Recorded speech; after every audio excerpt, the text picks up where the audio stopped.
लाली पलंगिया बैठी प्यारी धन पिया से अरज करई हो पी। लाली पलंगिया बैठी प्यारी धन पिया से अरज करई हो।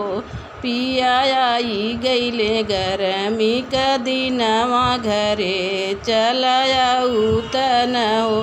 पिया आई गए गरमी का दिनवा घरे चलाया उतन हो।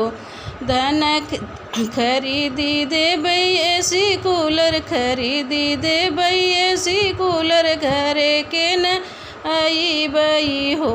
धन लाली पलंगिया बैठी प्यारी धन पिया से अरज करई हो। पिया आई गईले बरखा का दिनवा घरे चलाया उत हो।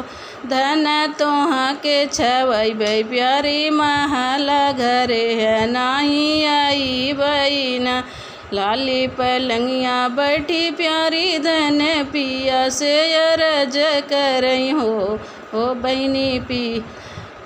आई गईले ठंडी का दिनवा पिया ही घरे आवत हो।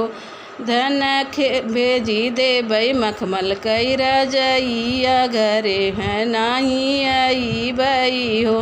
लाली पलंगिया बैठी प्यारी धन पिया से अरज करई हो कि पिया से अरज करई हो।